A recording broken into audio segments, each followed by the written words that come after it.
जय छठी मैया की। नमस्कार दोस्तों, स्वागत है आपका अपने यूट्यूब चैनल पूजा और उपाय में।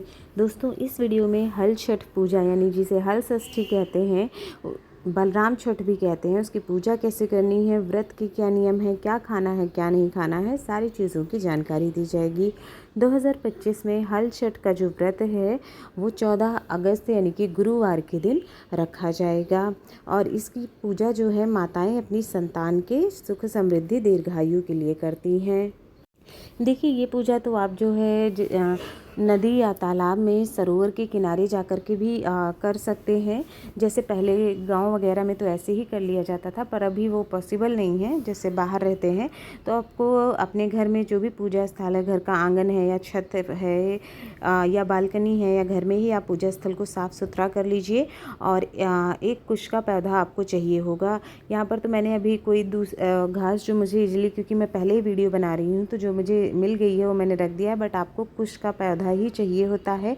ये पूजा पाठ की दुकानों पर या फिर जिस दिन आप व्रत होते हैं उस दिन या उसके एक दिन पहले जो है आपकी मार्केट में मिल जाता है। जैसे अगर आप बाहर रह रहे हैं तो आसानी से मिल जाता है, और अगर गांव वगैरह में है तो कुछ बहुत आसानी से मिल जाता है। तो वहाँ से आपको कुछ ले लेना है, कम से कम उसमें 6 हों जिससे आप गांठें लगा सकें।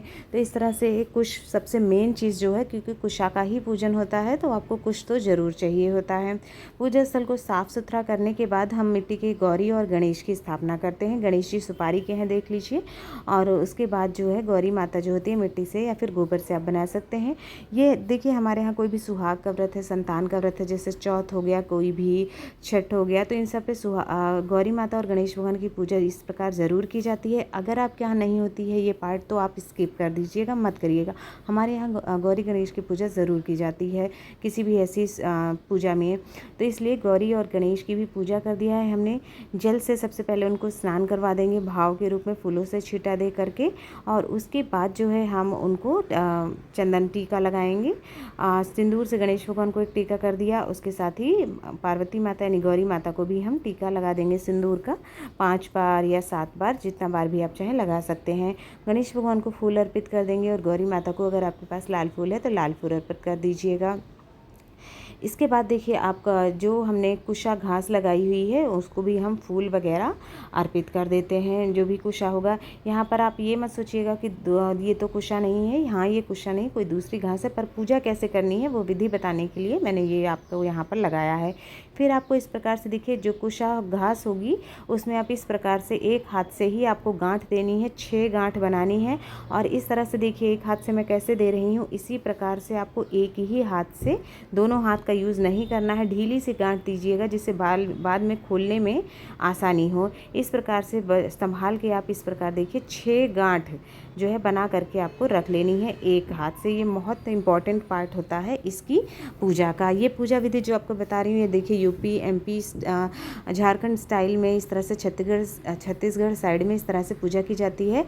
मैं आपको जो ये स्पेशली पूजा बता रही हूँ, ये अयोध्या साइड में, यूपी में अयोध्या साइड में ऐसी पूजा की जाती है। वही पारंपरिक जो ट्रेडिशनल पुरानी पूजा है वैसे ही आपको बता रही हूँ कि जैसे मेरी सासू माँ बताई हैं मुझे, या मैंने अपनी मम्मी दादी इन सबको करते देखा है, वैसे ही पूजा है, हम इसी तरह से करते हैं। इसके बाद आपको हल्दी का इस तरह से देखिए, हल्दी में पानी मिला के आप पेस्ट जैसा बना लेना है और हल्दी का ही हमको टीका करना होता है, ये ज़रूरी है। जितनी भी आपने 6 गांठें लगाई हुई हैं, 6 के 6 पर हल्दी का आपको टीका लगा देना है। इस तरह से हल्दी का टीका आपको करना ही करना है। इसके बाद जो 6 गांठें आपने बनाई हैं उस पर आपको सिंदूर का भी टीका लगाना है। सिंदूर से भी 6 की 6 गांठों पर टीका लगा दीजिएगा सिंदूर से भी। बहुत सब जगह देखिए, अगर आपको कुछ नहीं मिल पाता है, आप कहीं बाहर रहते हैं, बड़े शहर में रहते हैं, जहाँ वैसे तो जनरली व्रत के एक दिन पहले से मार्केट में आ जाता है ये कुछ और महुआ के पत्ते जो सामग्री होती है, लेकिन अगर जैसे नहीं मिल पा रहा है तो आप जो है छठ माता का, हल छठ का पूजा का जो फ़ोटो आता है वो भी मार्केट से ले सकती हैं। वो भी नहीं मिलता है तो आप इंटरनेट से जो है हल छठ का प्रिंट ले लीजिए और उसको प्रिंट आउट ले करके उसको दीवार पे चिपका के आप उसकी पूजा भी कर सकती हैं। मजबूरी है तो देखिए, ऐसे ही करना पड़ेगा।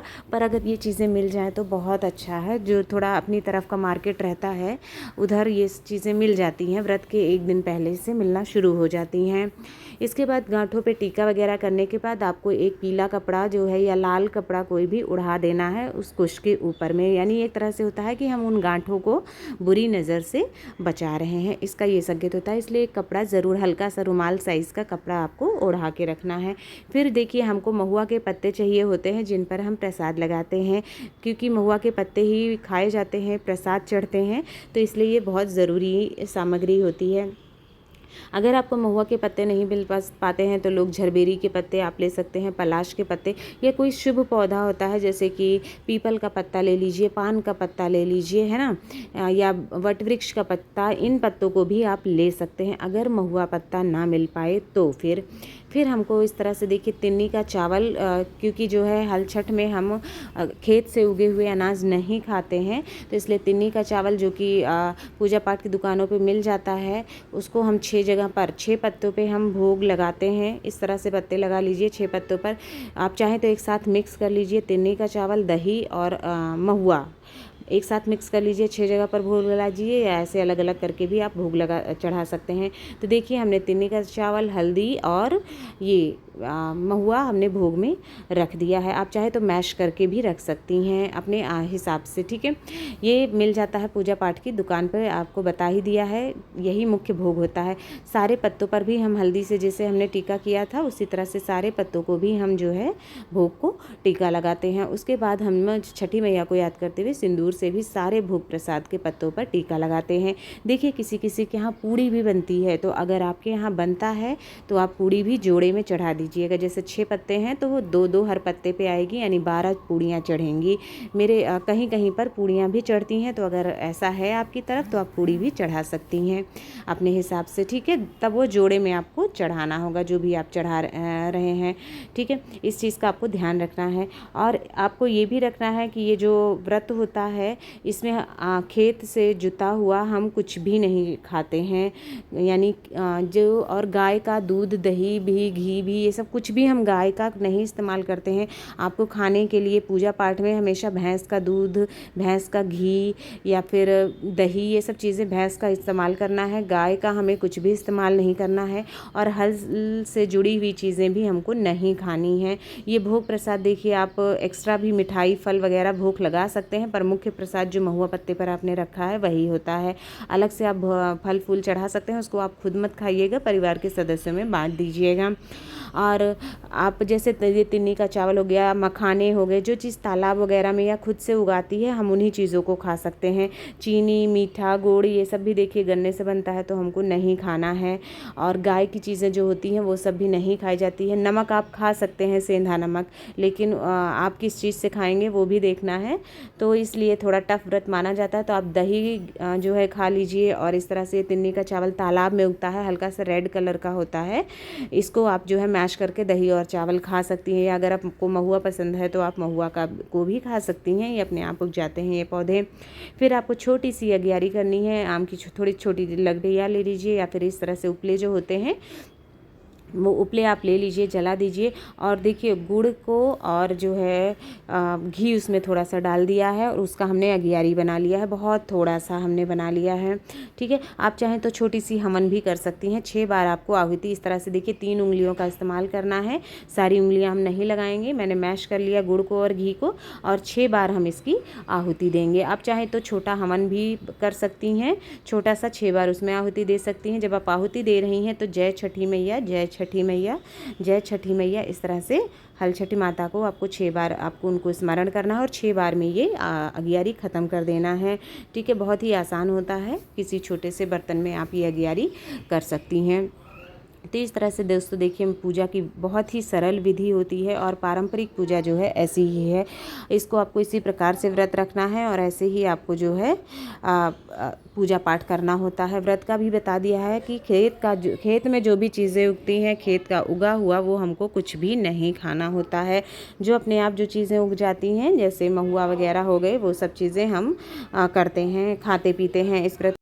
पानी वगैरह आप पी सकते हैं इस व्रत में। चाय तो किस चीज़ से बनाएंगे आप, उसमें डेट्स जो खजूर होते हैं वो खा सकते हैं, और फल वगैरह भी जैसे जो खेत में नहीं होते हैं वो खा सकते हैं आप, आम वगैरह के और इस तरह से जो भी फल हैं सेब वगैरह वो खा सकते हैं, पर खेत का बना कुछ नहीं, आलू वगैरह, मूंगफली, शेंगदाना, ये सब कुछ भी नहीं खाना है। इसके बाद छठी मैया की हम घी का दीपक जला के आरती की थाल सजा के इस तरह से जो हमने कुशा लगाया हुआ होता है, और हमारी गणेश भगवान गौरी माता होते हैं, हमको जो है उनकी आरती करनी होती है। तो हम पूरे परिवार के साथ में गा करके विधि विधान से अच्छे से जो है आरती संपन्न करते हैं, और जल से जो है इस तरह से साइड में घुमा करके हम छींटा दे देते हैं। इसके बाद ये अर्घ हमने बनाई है, जल में हल्दी मिला के अर्घ बनाई जाती है, जैसे कि कोई बुरी नज़र से बचाने के लिए जो है ये बनाया जाता है। तो हमको ये जो है जो हमने कुश है उसमें हमको इस प्रकार से चढ़ा देना है। तो हल्दी वाला पानी जो है वो चढ़ाया जाता है हमारी तरफ पे, तो वो चढ़ा देते हैं बुरी नज़र से बचाने के लिए, ठीक है। उसके बाद हाथ जोड़ के जो है जो भी पूजा में गलती हो गई, भूल चूक हो गई, उसके लिए क्षमा याचना करनी है। पूजा पाठ करने के बाद में जो है आप गौरी माता को आपने अगर 5 बार जैसे सिंदूर चढ़ाया था तो आप उनसे सुहाग ले लीजिए, मतलब अपने हाथ में दुपट्टा, चुनरी, कोई कपड़ा ले करके उससे सिंदूर उंगली में लगा के अपनी मांग में 5 बार लगा लीजिए या 7 बार लगा लीजिए। इसके बाद जो है जो आपने गांठें लगाई हुई थी उसको देखिए इस प्रकार से आपको आसानी से क्या करना है, एक गांठ लगी रहने देना है पूजा के अंत में, और 5 गांठें खोल देनी है। ध्यान दीजिए 6 गांठें आपने लगाई हैं और आपको 5 गांठ खोलना है और 1 गांठ को लगे रहने देना है। इस तरह से सारी गांठें नहीं खोलनी है, एक लगी रहने देना है। इस तरह से आसानी से देखिए खोल लीजिए। एक ही हाथ से आपने गांठ लगाई थी और एक ही हाथ से आपको गांठ उसी हाथ से खोलनी है, दूसरा हाथ हमको प्रयोग नहीं करना है, ठीक है। उसके बाद दोस्तों जो भी आपने 6 पत्ते प्रसाद के लगाए हैं उन पत्तों को आप, एक पत्ता तो आपको वहीं रखना है प्रसाद के रूप में जहां आपने चढ़ाया हुआ है, बाकी के 5 पत्ते आप उठा लीजिए, उसे आप एक पत्ता स्वयं ग्रहण कर लीजिएगा, वहीं पर बैठकर भी आप खा सकती हैं पूजा करने के बाद। बाकी सभी आप परिवार के सभी सदस्यों में जो है उन सदस्यों को बांट दीजिए खाने के लिए। सभी लोग प्रसाद खा सकते हैं, ऐसा कुछ नहीं है कौन खा सकता है, सभी लोग प्रसाद वगैरह खा लीजिएगा।